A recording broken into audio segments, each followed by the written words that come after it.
right, ladies and gentlemen, it is your favorite dark sorcerer here.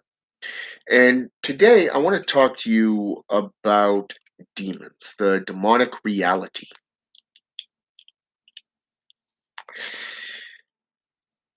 I've been seeing a lot of newbies coming into Facebook groups and they haven't done any homework. They don't know what demonolatry is, they don't know what a demon is capable of, and most importantly, they have no solid foundation about how to even go about working with a demon. For an example, in this one group, you have somebody that says, "So I have a lot of questions. I'm a beginner, so I don't know very much." At least this person is honest. Okay. Most individuals don't have a freaking clue. Okay. Which is why I chose this one to begin with, because I like honesty. I like people who are honest with who they are, what they're about. Okay. Because my demonic guides and familiars always let me know when somebody's lying or trying to deceive me. So this person goes on and says, "What is the purpose of a demon? Can you send them to people for karma, or can they be beneficial to you, like control people, possession, basically, or make you more prettier or courageous?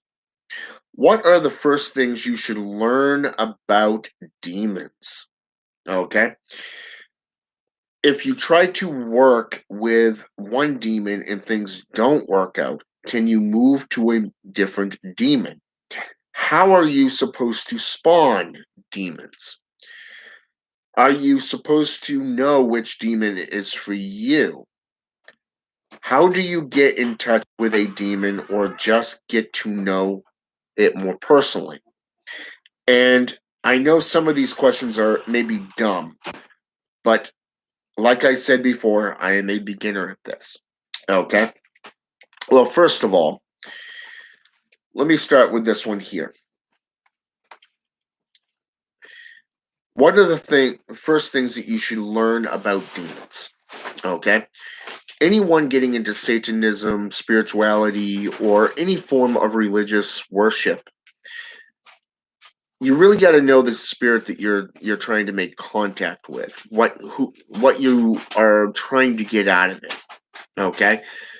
And what is your intent towards this demon? Okay. Namely, because of the fact that some demons, like I said in my last video, like say Astaroth for an example, can bestow a lot of wisdom on you. You know, he can teach you a lot of things, but the breath is harmful to the practitioner, so you need a silver ring close to your face to protect. Okay, against the Astaroth's breath. So you have to know, what can the spirit do? Like Persian, for an example, or Paimon. Let's go with Paimon. Paimon can persuade men's minds. Okay. Viney can bestow riches. Okay. Um, Belial can bestow senatorships and titles of importance upon you. Okay. So there's a lot of different things that a spirit can do that other spirits can't do. Now, if we're going by the Goetic spirits, then a lot of them can do past, present, and future type answers to, say, prophetic type stuff. Okay. So you really got to do your homework into demonolatry, and you have to know what demon can do what, and then look at your life and see what you're trying to accomplish and go in that like manner. Okay. Now, the next question is, if you try to work with one demon and things don't work out, can you move on to another demon? Now, first of all, before I get into this one, the things you need to understand is that Not all demons are going to represent anything. They're not going to manifest for you right off the bat. Some will be willing to work with you, like Mephisto, okay, Mephistopheles. Others like Astaroth, Beelzebub, Lucifer, Raphael. They'll all work with you. Okay. Whereas some of these demons, like Zaniel, for an example, a fallen angel who can teach witchcraft, okay, is going to wait a long time just to see what you're willing to do to gain what he has to offer. Okay. So it depends on the time limit that you put in through your rituals of evocation and invocation. So if, let's say, for an example, you work with a spirit one day, okay, just one day, let's say 3 hours for just one day. Obviously, you're not going to get what you're seeking just out of that one encounter. So you really want to give it a good lengthy time and build up that relationship with that spirit on a master apprentice level. Okay. They are there to teach you and to educate you. Okay. So therefore, when they speak, you need to listen. Now, in this case, it comes down to two factors. One, are you giving it ample amount of time to manifest? And two, are you listening to what they have to say in return? Because demons and spirits like fallen angels, demons, jinn, the Orisha, the Loa, they all manifest in different aspects of your life. Some of it will transpire within your dreams, others will transpire just out of the blue at work. And there are signs that always has that tell that they're working within your life, especially with that of what you are asking or inquiring. So it comes down to, are you listening and paying attention to what they are doing and what they're trying to tell you? Okay. So the answer is, if you've given it, like, say, 6 months, okay, let's say let's say for you've been working with one spirit only for 6 months. Obviously, if you're not getting an answer, you're not getting any results from that spirit, then yes, I would recommend going to a different spirit, because it's clear that that spirit is not working with you or wanting to deal with you. Okay. But like I said, every spirit is different.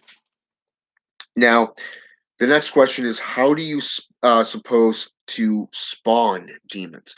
Number one, you don't spawn demons. Okay.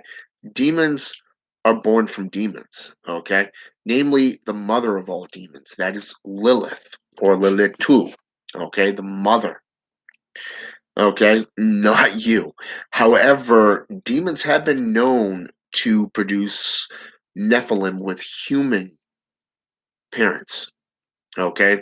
That is part of possession, okay? These are known as Nephilim. Look up Ben Cayenne. Okay, he has a book called what is it there? The Smokeless Flame, or Smokeless Fire, the Book of Smokeless Fire, I think it is.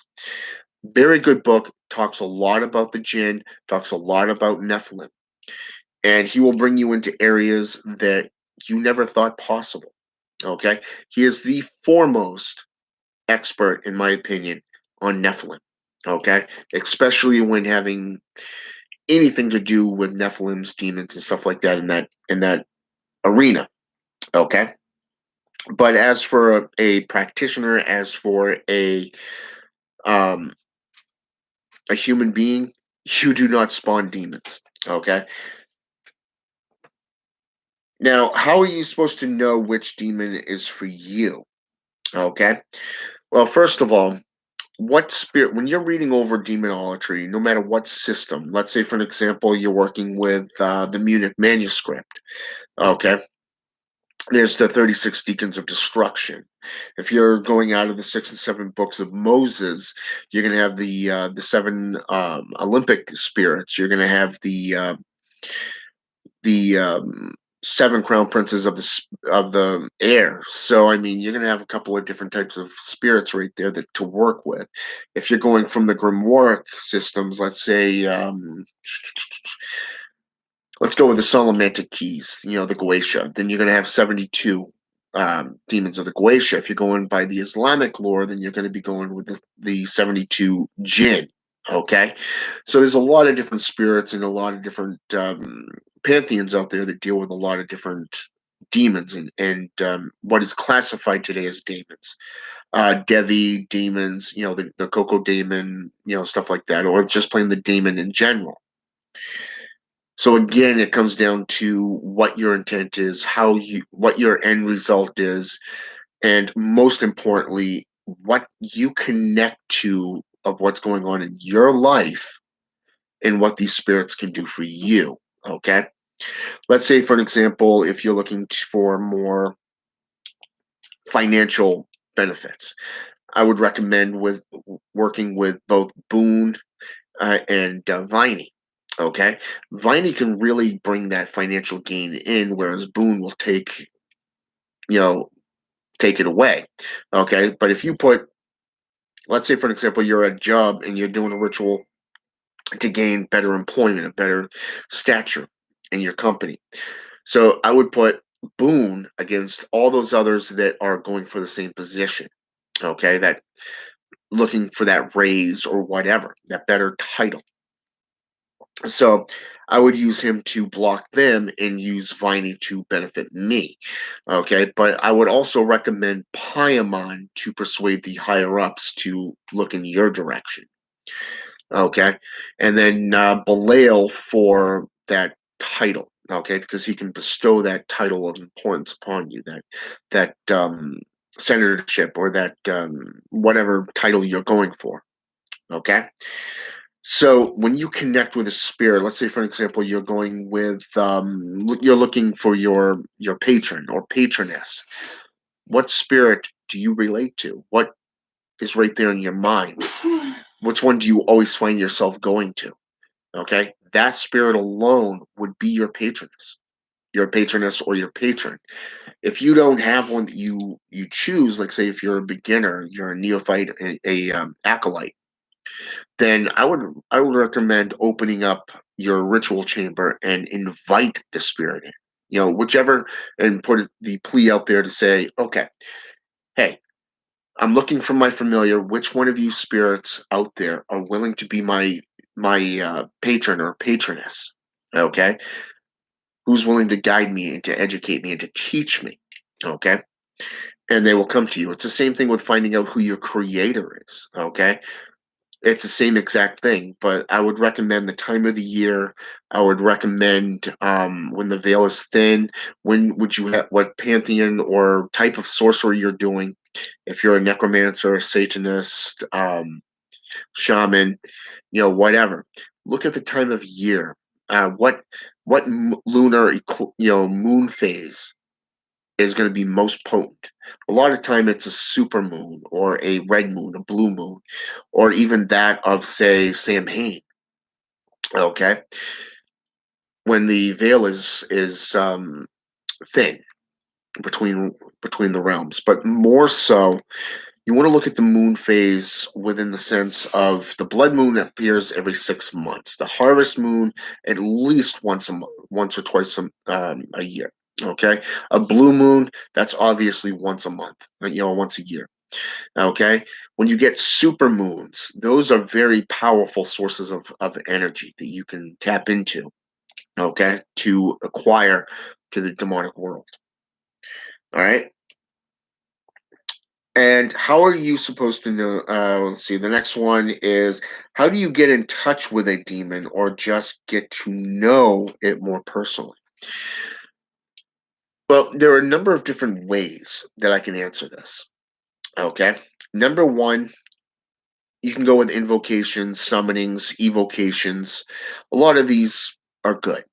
You can do rituals, ceremonies. Ceremonies are for full blown blood packs and stuff like that, where you want to make a commitment to a specific um, line of spirits. perhaps even to a specific being, okay, a specific demon, okay. Here, I would recommend a blood pact. I would recommend writing up your own pact, stating exactly what you intend to get out of it and what you're willing to offer and sacrifice in return. And then it's a matter of doing an invocation and evocation ritual. A lot of worshiping, a lot of prayer, and you may want to look into some other languages like, say, Pig Latin or Ancient Aramaic. Okay, a lot of times you can just call out to them in English. You know, work with their seal, their sigil, and some of them learn what incense to use, what kind of things that they like. Okay, what kind of metals would attract them? What, you know what I mean? That type of stuff, and then just put it all into play. Burn it, send it to them. Have a copy there for you in a dark place where only you would know where it is. Okay. Um, what is the purpose of a demon? Well, it depends on what your meaning is on that one. Okay, and what this individual meant by that. You can send demons through destruction rituals, through what is known as compassion rituals, lust rituals. These three types of rituals can be broken down into at least a few dozen, if not more, different types of rituals that you can perform. So demons do play a huge part in a lot of different aspects, from healing to better financial gain to destruction to breaking up a couple to bringing somebody into your life for romance or whatever. But it does come down to your intent and what you're seeking. So, and destruction rituals comes they this comes into three different aspects. One is a jinx, where you can place a jinx on somebody to give them nothing but bad luck. A hex is a tool that you use to teach an individual a lesson. In this case, the karma effect. And then you have the curse, which is basically no holds bar, and you're just flat out eliminating an enemy or a target. So you gotta figure out what you're into and what is needed. I would not recommend a curse unless it's somebody who truly deserves it. Now, as for possession, to possess somebody, the definition of possession can be brought down into a couple of different categories. Number one is you can invite a spirit into yourself. This is evocation. This can be used to benefit you, make it more intimate between you and that spirit. No, I am not talking about sexual intercourse or any other form of, incubus or succubus type activity. That is only for those two types of spirits, the incubus and succubus. Okay, the male and female, depending on which one you're into. Possession is perhaps one of the most boldest things that a black magician and sorcerer does. This brings it into a state of, okay, I want to learn from you. I am willing to share this vessel with you to a point where we can work together, build up that relationship. It's a long term beneficial relationship between you where you're both working for the same end goal. Okay. Now, possession, according to the church, is a whole nother thing because there's different levels of possession. The fifth being the four stages of manifestation, the infection. You have the where it makes itself known, the partial control, okay, where it drives you to commit certain crimes or whatever, and then you have the complete possession aspect where it takes you over. But the fifth level of possession is where you invite the spirit in willingly. Okay, this is black magic. This is dark sorcery, and a lot of people, unfortunately, do not have that gall, that the balls, the cojones, to invite a spirit into themselves. They would rather bring a spirit through invocation into their ritual chamber. When you Google invocations and spiritual summonings, you're going to see them in a cemetery, holy ground, okay, with a circle of what pagans and Wiccans refer to as a circle of protection. This is, in my opinion, a pussy ass move because they'd rather hide behind a circle rather than to actually get to know the spirit on a personal level. You look at Eliphas Levi. He performed an act of necromancy in England and got scared so much badly that he went back to Hermetics. Okay, never to perform any form of black magic again.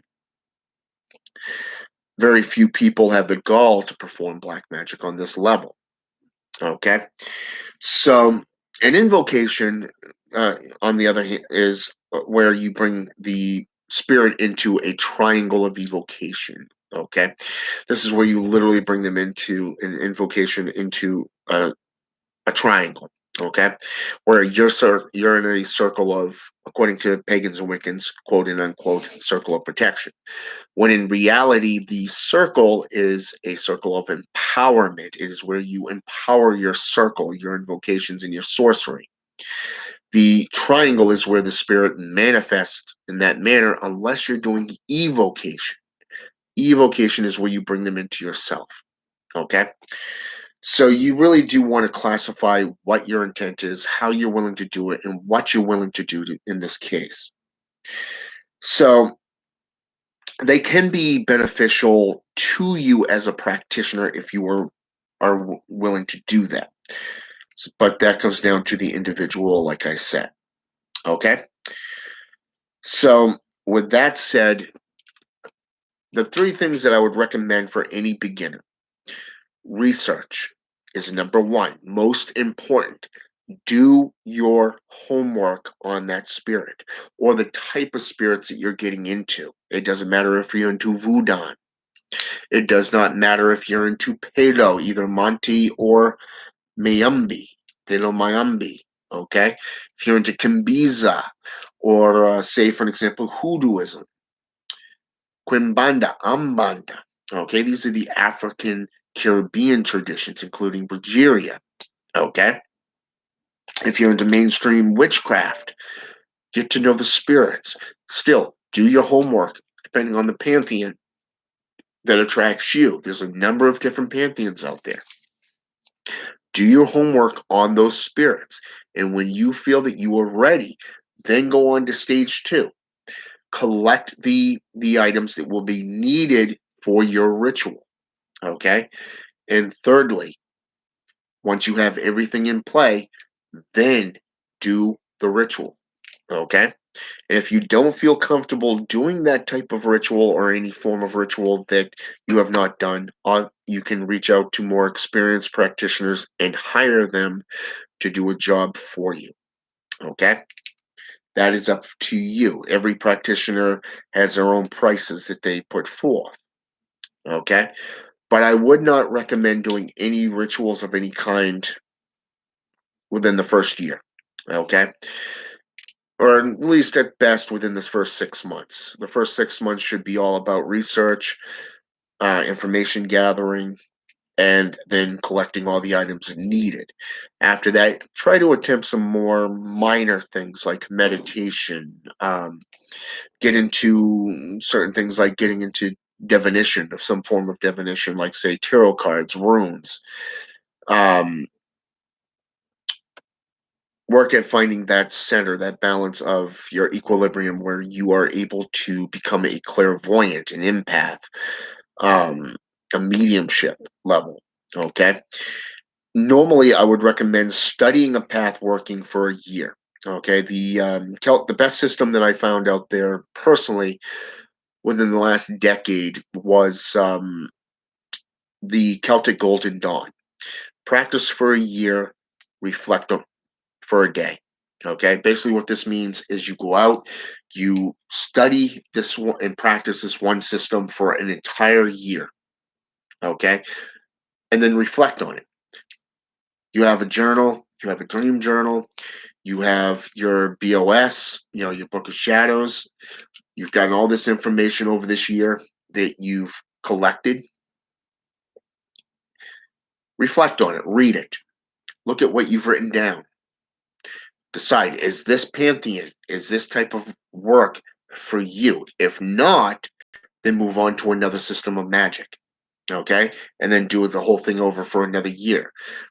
The thing that I found that a lot of people mistake is that this is a marathon, not a flat out race. It's not about how fast you get there.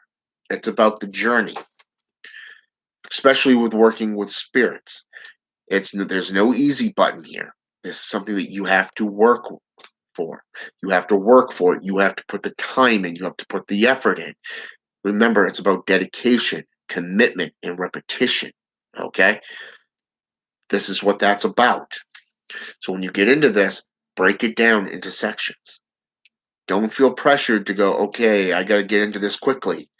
Okay? Don't get into that thought form of, hey, I need this now, not, you know, just open up the doors, open for me. Look at a spirit and go, okay, I petition you to open up these doors so that I can get this better job or that I can get this better apartment. Okay. But don't sit there and think, okay, I've done the ritual once. I've demanded that this happen. It didn't happen. Okay, I'm going to move on to another thing. It don't work like that. There is no easy button. You actually have to work for it. And you think about it for this way. How did you get the job if you did not put the application in? If you did not go out and fill out an application, how did you get that job? Okay? Same thing. Go to the spirits. Say, I need help getting this job. Can you open the doors for me? Go out, get the application, fill out the application, introduce yourself to the management, put yourself out there. They will open the doors. You just got to walk through it. Again, it takes time, commitment, dedication, okay, and repetition.